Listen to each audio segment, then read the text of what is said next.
Here, I want to tell you something. Do you know anything about 2,300 German prisoners of war up there in Hot Springs, North Carolina? Yeah, honey. Right there in Hot Springs. At the Mountain Park Hotel. See, during World War I, the owner had worked out an agreement with the War Department to house the Germans that they were getting off the ports. When the war started, they had seized the ships off the coast. And well, the workers and the officers, honey, they went to the internment camps. One of them was up there at the Mountain Park Hotel in Hot Springs, North Carolina. So on June the 8th of 1917, here comes rolling in on the train 2,300 Germans to start their life on that internment camp.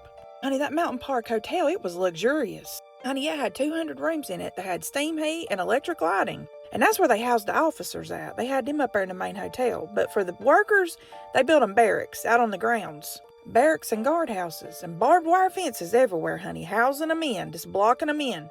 The government had declared that these German civilians were alien enemies, and they was going to make sure they stayed put till the war was over. And that main hotel I was telling you about, in them 200 rooms, every room had 3 to 5 officers in it. Who was expected to work, honey? They worked on road projects, harvesting lumber.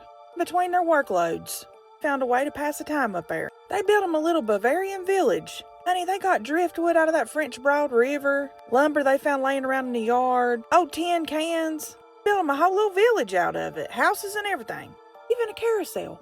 They flattened out Prince Albert tobacco cans, and they built them a chapel with it, and it was big enough to hold a few people for worship. Took berry juices and colored clays, and they used that as paint. They added vibrant colors up there to that little village. Honey, they even had a little German brass band, and every Sunday afternoon they'd gather up. The townspeople would gather, and they would listen to that German brass band play.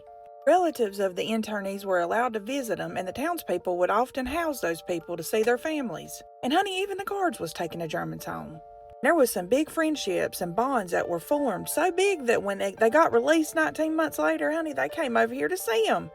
1916, a big flood came through, and it did a lot of damage up there to the Mountain Park Hotel, and it actually just wiped out that little German village they had built, barracks and all. But when the war came to the end, they were all transported down to Georgia.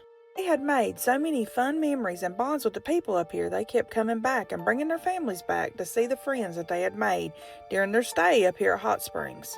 So tell me, did you know anything about them Germans up there at Hot Springs?